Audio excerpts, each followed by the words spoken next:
लीजिए सुनिए सादत हसन मंटो की लिखी कहानी इश्क ए हकीकी, मेरी यानी समीर गोस्वामी की आवाज में। इश्क व मोहब्बत के बारे में अखलाक का नजरिया वही था जो अक्सर आशिकों और मोहब्बत करने वालों का होता है। वो रांझे पीर का चेला था। इश्क में मर जाना उसके नजदीक एक अजीमुशान मौत मरना था। अखलाक 30 बरस का हो गया, मगर बावजूद कोशिशों के उसको किसी से इश्क न हुआ। लेकिन एक दिन अंगर्ड बर्गमैन की picture for home the bill tools का मैटनी शो देखने के दौरान में उसने महसूस किया कि उसका दिल उस बुर्कापोश लड़की से वाबस्ता हो गया है जो उसके साथ वाली सीट पर बैठी थी और सारा वक्त अपनी टांग हिलाती रही थी। पर्दे पर जब साया कम और रोशनी ज्यादा हुई तो अखलाक ने उस लड़की को एक नजर देखा। उसके माथे पर पसीने के नन्हे नन्हे कतरे थे, नाक की फिनिंग पर चंद बूंदें थीं। जब अखलाक ने उसकी तरफ देखा तो उसकी टांग हिलना बंद हो गई। एक अदा के साथ उसने अपने स्याह बुर्के की जाली से अपना चेहरा ढांप लिया। यह हरकत कुछ ऐसी थी कि अखलाक को बेख्तियार हंसी आ गई। उस लड़की ने अपनी सहेली के कान में कुछ कहा। दोनों हौले हौले हंसी। इसके बाद उस लड़की ने नकाब अपने चेहरे से हटा लिया, अखलाक की तरफ तीखी तीखी नजरों से देखा और टांग हिलाकर फिल्म देखने में मशगूल हो गई। अखलाक सिगरेट पी रहा था। अंगर्ड बर्गमैन उसकी महबूब एक्ट्रेस थी। For home the bill tools में उसके बाल कटे हुए थे। फिल्म के आगाज में जब अखलाक ने उसे देखा तो वो बहुत ही प्यारी मालूम हुई, लेकिन साथ वाली सीट पर बैठी हुई लड़की देखने के बाद वो अंगर्ड बर्गमैन को भूल गया। यूं तो करीब करीब सारा फिल्म उसकी निगाहों के सामने चला, मगर उसने बहुत ही कम देखा। सारा वक्त तो लड़की उसके दिलो दिमाग पर छाई रही। अखलाक सिगरेट पर सिगरेट पीता रहा। एक मर्तबा उसने राख झाड़ी तो उसका सिगरेट उंगलियों से निकलकर उस लड़की की गोद में जा पड़ा। लड़की फिल्म देखने में मशगूल थी, इसलिए उसको सिगरेट गिरने का कुछ पता न था। अखलाक बहुत घबराया। इसी घबराहट में उसने हाथ बढ़ाकर सिगरेट उसके बुर्के पर से उठाया और फर्श पर फेंक दिया। लड़की हड़बड़ाकर उठ खड़ी हुई। अखलाक ने फौरन कहा, माफी चाहता हूं, आप पर सिगरेट गिर गया था। लड़की ने तीखी तीखी नजरों से अखलाक की तरफ देखा और बैठ गई। बैठकर उसने अपनी सहेली से सरगोशी में कुछ कहा। दोनों हौले हौले हंसी और फिल्म देखने में मशगूल हो गई। फिल्म के इख्तिताम पर जब कायदे आजम की तस्वीर नमूदार हुई तो अखलाक उठा। खुदा मालूम क्या हुआ कि उसका पांव लड़की के पांव के साथ टकराया। अखलाक एक बार फिर सरतापा माजरत बन गया, माफी चाहता हूं, जाने आज क्या हो गया है। दोनों सहेलियां हौले हौले हंसी। जब भीड़ के साथ बाहर निकलीं तो अखलाक उनके पीछे पीछे हो लिया। वो लड़की जिससे उसको पहली नजर का इश्क हुआ था मुड़ मुड़ कर देखती रही। अखलाक ने इसकी परवाह न की और उनके पीछे पीछे चलता रहा। उसने तहैया कर लिया था कि वो उस लड़की का मकान देख के रहेगा। माल रोड के फुटपाथ पर YMCA के सामने उस लड़की ने मुड़कर अखलाक की तरफ देखा और अपनी सहेली का हाथ पकड़कर रुक गई। अखलाक ने आगे निकलना चाहा तो वो लड़की उससे मुखातिब हुई, आप हमारे पीछे पीछे क्यों आ रहे हैं? अखलाक ने एक लहजा सोचकर जवाब दिया, आप मेरे आगे आगे क्यों जा रही हैं? लड़की खिलखिलाकर हंस पड़ी। इसके बाद उसने अपनी सहेली से कुछ कहा, फिर दोनों चल पड़ी। बस स्टैंड के पास उस लड़की ने जब मुड़कर देखा तो अखलाक ने कहा, आप पीछे आ जाइए, मैं आगे बढ़ जाता हूं। लड़की ने मुंह मोड़ लिया। अनारकली का मोड़ आया तो दोनों सहेलियां ठहर गईं। अखलाक पास से गुजरने लगा तो उस लड़की ने उससे कहा, आप हमारे पीछे ना आइए, ये बहुत बुरी बात है। लहजे में बहुत संजीदगी थी। अखलाक ने बहुत बेहतर कहा और वापस चल दिया। उसने मुड़कर भी उनको न देखा, लेकिन दिल में उसको अफसोस था कि वो क्यों उसके पीछे न गया। इतनी देर के बाद उसको इतनी शिद्दत से महसूस हुआ था कि उसको किसी से मोहब्बत हुई है, लेकिन उसने मौका हाथ से जाने दिया। अब खुदा मालूम फिर उस लड़की से मुलाकात हो या न हो। जब YMCA के पास पहुंचा तो रुककर उसने अनारकली के मोड़ की तरफ देखा, मगर अब वहां क्या था? वो तो उसी वक्त अनारकली की तरफ चली गई थीं। लड़की के नक्श बड़े पतले पतले थे, बारीक नाक, छोटी सी ठोड़ी, फूल की पत्तियों जैसे होंठ। जब पर्दे पर साए कम और रोशनी ज्यादा होती थी तो उसने उसके बालाई होंठ पर एक तिल देखा था जो बेहद प्यारा लगता था। अखलाक ने सोचा था कि अगर ये तिल न होता तो शायद वो लड़की नामुकम्मल रहती। इसका वहां पर होना अशद जरूरी था। छोटे छोटे कदम थे जिनमें कंवारपन था।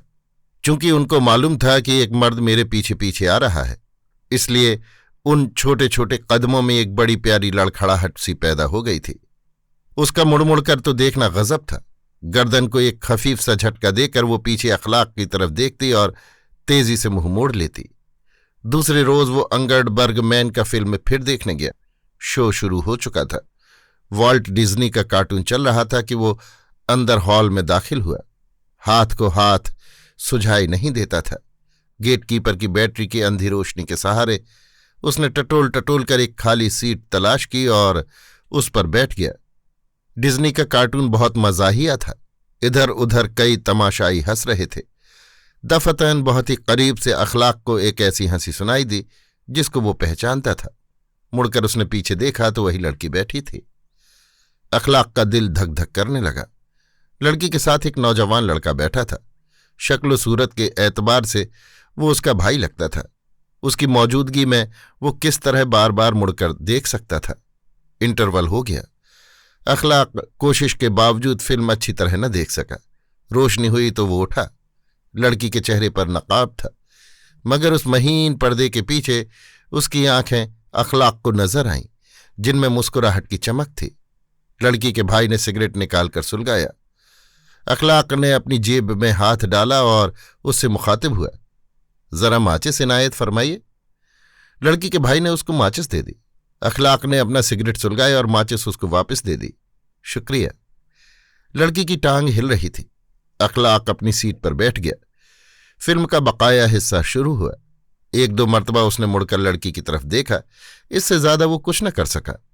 फिल्म खत्म हुआ। लोग बाहर निकलने शुरू हुए। लड़की और उसका भाई साथ थे। स्टैंड के पास भाई ने अपनी बहन से कुछ कहा। एक टांगे वाले को बुलाया। लड़की उसमें बैठ गई। लड़का स्टैंड में चला गया। लड़की ने नकाब में से अखलाक की तरफ देखा। उसका दिल धक धक करने लगा। टांगा चल पड़ा। स्टैंड के बाहर उसके 3-4 दोस्त खड़े थे। इनमें से एक की साइकिल उसने जल्दी जल्दी पकड़ी और टांगे के ताक़ुब में रवाना हो गया। ये ताक़ुब बड़ा दिलचस्प रहा। जोर की हवा चल रही थी। लड़की के चेहरे पर से नकाब उठ उठ जाती। स्याह जारजट का पर्दा फड़फड़ाकर उसके सफेद चेहरे की झलकियां दिखाता था। कानों में सोने के बड़े बड़े झूमर थे। पतले पतले होंठों पर स्याही माइल सुर्खी थी और बालाई होंठ पर तिल, वो अशद जरूरी तिल। बड़े जोर का झोंका आया तो अखलाक के सर पर से हैट उतर गया और सड़क पर दौड़ने लगा। एक ट्रक गुजर रहा था। उसके वजनी पहिए के नीचे आया और वहीं चित्त गया। लड़की हंसी। अखलाक मुस्कुरा दिया। गर्दन मोड़कर हैट की लाश देखी जो बहुत पीछे रह गई थी और लड़की से मुखातिब होकर कहा, उसको तो शहादत का रुतबा मिल गया। लड़की ने मुंह दूसरी तरफ मोड़ लिया। अखलाक थोड़ी देर के बाद फिर उससे मुखातिब हुआ, आपको एतराज है तो वापस चले जाता हूं। लड़की ने उसकी तरफ देखा मगर कोई जवाब न दिया। अनारकली की एक गली में टांगा रुका और वो लड़की उतरकर अखलाक की तरफ बार बार देखते नकाब उठाकर एक मकान में दाखिल हो गई। अखलाक एक पांव साइकिल के पैडल पर और दूसरा पांव दुकान के थड़े पर रखे थोड़ी देर खड़ा रहा। साइकिल चलाने ही वाला था कि उस मकान की पहली मंजिल पर एक खिड़की खुली। लड़की ने झांक कर अखलाक को देखा मगर फौरन ही शर्मा कर पीछे हट गई। अखलाक तकरीबन आध घंटा वहां खड़ा रहा मगर वो फिर खिड़की में नमूदार न हुई। दूसरे रोज अखलाक सुबह सवेरे अनारकली की उस गली में पहुंचा। 15-20 मिनट तक इधर उधर घूमता रहा। खिड़की बंद थी। मायूस होकर लौटने वाला था कि एक फालसे बेचने वाला सदा लगाता आया। खिड़की खुली। लड़की सर से नंगी नमूदार हुई। उसने फालसे वाले को आवाज दी, भाई फालसे वाले जरा ठहरना। फिर उसकी निगाह एकदम अखलाक पर पड़ी। चौंक कर वो पीछे हट गई। फालसे वाले ने सर पर से छाबड़ी उतारी और बैठ गया। थोड़ी देर के बाद वो लड़की सर पर दुपट्टा लिए नीचे आई। अखलाक को उसने कनखियों से देखा, शर्माई और फालसे लिए बगैर वापस चली गई। अखलाक को ये अदा बहुत पसंद आई। थोड़ा सा तरस भी आया। फालसे वाले ने जब उसको घूर के देखा तो वो वहां से चल दिया। चलो आज इतना ही काफी है। चंद दिन ही में अखलाक और उस लड़की में इशारे शुरू हो गए। हर रोज सुबह 9 बजे वो अनारकली की इस गली में पहुंचता। खिड़की खुलती, वो सलाम करता, वो जवाब देती, मुस्कुराती, हाथ के इशारों से कुछ बातें होती। इसके बाद वो चली जाती। एक रोज उंगलियां घुमाकर उसने अखलाक को बताया कि वो शाम के 6 बजे के शो सिनेमा देखने जा रही है। अखलाक ने इशारों के जरिए से पूछा, कौन से सिनेमा हाउस में? उसने जवाब में कुछ इशारे किए, मगर अखलाक न समझा। आखिर में उसने इशारों से कहा, कागज पर लिखकर नीचे फेंक दो। लड़की खिड़की से हट गई। चंद लम्हात के बाद उसने इधर उधर देखकर कागज की एक मड़ोरी सी नीचे फेंक दी। अखलाक ने उसे खोला। लिखा था, प्लाजा परवीन। शाम को प्लाजा में उसकी मुलाकात परवीन से हुई। उसके साथ उसकी सहेली थी। अखलाक उसके साथ वाली सीट पर बैठ गया। फिल्म शुरू हुआ तो परवीन ने नकाब उठा लिया। अखलाक सारा वक्त उसको देखता रहा। उसका दिल धक धक करता था। इंटरवल के कुछ पहले उसने आहिस्ता से अपना हाथ बढ़ाया और उसके हाथ पर रख दिया। वो कांप उठी। अखलाक ने फौरन हाथ उठा लिया। दरअसल वो उसको अंगूठी देना चाहता था, बल्कि खुद पहनाना चाहता था, जो उसने उसी रोज खरीदी थी। इंटरवल खत्म हुआ तो उसने फिर अपना हाथ बढ़ाया और उसके हाथ पर रख दिया। वो कांपी, लेकिन अखलाक ने हाथ ना हटाया।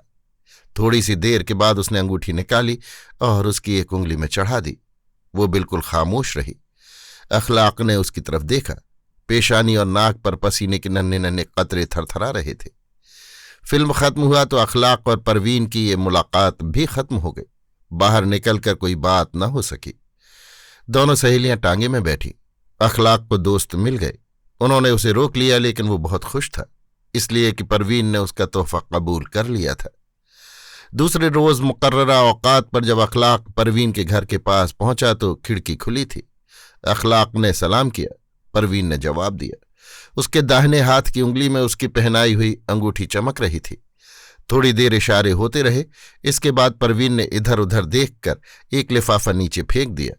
अखलाक ने उठाया, खोला तो उसमें एक खत था, अंगूठी के शुक्रिये का। घर पहुंचकर अखलाक ने एक तवील जवाब लिखा। अपना दिल निकालकर कागजों में रख दिया। उस खत को उसने फूलदार लिफाफे में बंद किया, उस पर सेंट लगाया और दूसरे रोज सुबह 9 बजे परवीन को दिखाकर नीचे लेटर बॉक्स में डाल दिया। अब उनमें बाकायदा खतों किताबत शुरू हो गई। हर खत इश्क व मोहब्बत का एक दफ्तर था। एक खत अखलाक ने अपने खून से लिखा, जिसमें उसने कसम खाई कि वो हमेशा अपनी मोहब्बत में साबित कदम रहेगा। इसके जवाब में खूनी तहरीर ही आई। परवीन ने भी हलफ उठाया कि वो मर जाएगी, लेकिन अखलाक के सिवा और किसी को शरीके हयात नहीं बनाएगी। महीनों गुजर गए। इस दौरान में कभी कभी किसी सिनेमा में दोनों की मुलाकात हो जाती थी। मिलकर बैठने का मौका उन्हें नहीं मिलता था। परवीन पर घर की तरफ से बहुत कड़ी पाबंदियां आयद थीं। वो बाहर निकलती थी या तो अपने भाई के साथ या अपनी सहेली जोहरा के साथ। इन दो के अलावा उसको और किसी के साथ बाहर जाने की इजाजत नहीं थी। अखलाक ने उसे कई मर्तबा लिखा कि जोहरा के साथ वो कभी उसे बारहदरी में जहांगीर के मकबरे में मिले, मगर वो न मानी। उसको डर था कि कोई देख लेगा। इस असना में अखलाक के वालिदैन ने उसकी शादी की बातचीत शुरू कर दी। अखलाक टालता रहा। जब उन्होंने तंग आकर एक जगह बात कर दी तो अखलाक बिगड़ गया। बहुत हंगामा हुआ, यहां तक कि अखलाक को घर से निकलकर एक रात इस्लामिया कॉलेज की ग्राउंड में सोना पड़ा। उधर परवीन रोती रही, खाने को हाथ तक न लगाया। अखलाक धुन का बहुत पक्का था, जिद्दी भी परले दर्जे का था। घर से बाहर कदम निकाला तो फिर उधर रुख तक न किया। उसके वालिद ने उसको बहुत समझाया, मगर वो न माना। एक दफ्तर में 100 रुपये माहवार पर नौकरी कर ली और एक छोटा सा मकान किराए पर लेकर रहने लगा, जिसमें नल था न बिजली। उधर परवीन अखलाक की तकलीफों के दुख में घुल रही थी। घर में जब अचानक उसकी शादी की बातचीत शुरू हुई तो उस पर बिजली सी गिरी। उसने अखलाक को लिखा। वो बहुत परेशान हुआ, लेकिन परवीन को उसने तसल्ली दी कि वो घबराए नहीं, साबित कदम रहे। इश्क उनका इम्तिहान ले रहा है। 12 दिन गुजर गए। अखलाक कई बार गया, मगर परवीन खिड़की में नजर न आई। वो सब्र करार खो बैठा। नींद उसकी गायब हो गई। उसने दफ्तर जाना छोड़ दिया। ज्यादा नागे हुए तो उसको मुलाजमत से बरतरफ कर दिया गया। उसको कुछ होश नहीं था। बरतरफी का नोटिस मिला तो वो सीधा परवीन के मकान की तरफ चल पड़ा। 15 दिनों के तवील अरसे के बाद उसे परवीन नजर आई, वो भी एक लहजे के लिए। जल्दी से लिफाफा फेंक कर वो चली गई। खत बहुत तवील था। परवीन की गैर हाजिरी का बाइस ये था कि उसका बाप उसको साथ गुजरावाला ले गया था, जहां उसकी बड़ी बहन रहती थी। 15 दिन वो खून के आंसू रोती रही। उसका जहेज तैयार किया जा रहा था, लेकिन उसको मालूम होता था कि उसके लिए रंग बिरंगे कफन बन रहे हैं। खत के आखिर में लिखा, तारीख मुकर्रर हो चुकी है। मेरी मौत की तारीख मुकर्रर हो चुकी है। मैं मर जाऊंगी। मैं जरूर कुछ खा के मर जाऊंगी। इसके सिवा और कोई रास्ता मुझे दिखाई नहीं देता।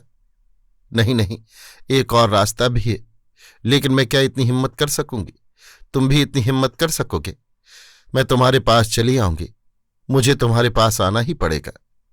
तुमने मेरे लिए घर बार छोड़ा, मैं तुम्हारे लिए ये घर नहीं छोड़ सकती जहां मेरी मौत के सामान हो रहे हैं। लेकिन मैं बीवी बनकर तुम्हारे साथ रहना चाहती हूं। तुम शादी का बंदोबस्त कर लो। मैं सिर्फ 3 कपड़ों में आऊंगी। जेवर वगैरह सब उतार कर यहां फेंक दूंगी। जवाब जल्दी दो। हमेशा तुम्हारी परवीन। अखलाक ने कुछ न सोचा, फौरन उसको लिखा, मेरी बाहें तुम्हें अपने आगोश में लेने के लिए तड़प रही हैं। मैं तुम्हारी इज्जत व इस्मत पर कोई हर्फ नहीं आने दूंगा। तुम मेरी रफीकाए हयात बन के रहोगी। जिंदगी भर मैं तुम्हें खुश रखूंगा। 1-2 खत और लिखे गए। इसके बाद तय किया कि परवीन बुध को सुबह सवेरे घर से निकलेगी। अखलाक टांगा लेकर गली की नुक्कड़ पर उसका इंतजार करे। बुध को मुंह अंधेरे अखलाक टांगे में वहां पहुंचकर परवीन का इंतजार करने लगा। 15-20 मिनट गुजर गए। अखलाक का इज़्तिराब बढ़ गया, लेकिन वो आ गई। छोटे छोटे कदम उठाती वो गली में नमूदार हुई। चाल में लड़खड़ाहट थी। जब वो टांगे में अखलाक के साथ बैठी तो सरतापा कांप रही थी। अखलाक खुद भी कांपने लगा। घर पहुंचे तो अखलाक ने बड़े प्यार से उसके बुर्खे की नकाब उठाई और कहा, मेरी दुल्हन कब तक मुझसे पर्दा करेगी? परवीन ने शर्मा कर आंखें झुका ली। उसका रंग जर्द था, जिस्म अभी तक कांप रहा था। अखलाक ने बालाई होंठ के तिल की तरफ देखा तो उसके होंठ में एक बोसा तड़पने लगा। उसके चेहरे को अपने हाथों में थाम कर उसने तिल वाली जगह को चूमा। परवीन ने ना की। उसके होंठ खुले, दांतों में गोश्त खौरा था। मसूड़े गहरे नीले रंग के थे, गले हुए। सड़ान का एक भपका अखलाक की नाक में घुस गया। एक धक्का सा उसको लगा। एक और भपका परवीन के मुंह से निकला तो वो एकदम पीछे हट गया। परवीन ने हाया आलूद आवाज में कहा, शादी के पहले आपको ऐसी बातों का हक नहीं पहुंचता। ये कहते हुए उसके गले हुए मसूड़े नुमाया हुए। अखलाक के होशो हवास गायब थे। दिमाग सुन्न हो गया। देर तक वो दोनों पास बैठे रहे। अखलाक को कोई बात नहीं सूझती थी। परवीन की आंखें झुकी हुई थीं। जब उसने उंगली का नाखून काटने के लिए होंठ खोले तो फिर उन गले हुए मसूड़ों की नुमाइश हुई। बू का एक भपका निकला। अखलाक को मतली आने लगी। उठा और अभी आया कहकर बाहर निकल गया। एक धड़े पर बैठकर उसने बहुत देर सोचा। जब कुछ समझ में न आया तो लायलपुर रवाना हो गया, जहां उसका एक दोस्त रहता था। अखलाक ने सारा वाकया सुनाया तो उसने बहुत लान तान की और उससे कहा, फौरन वापस जाओ, कहीं बेचारी खुदकुशी न कर ले। अखलाक रात को वापस लाहौर आया। घर में दाखिल तो परवीन मौजूद नहीं थी। पलंग पर तकिया पड़ा था। उस पर 2 गोल गोल निशान थे, गीले।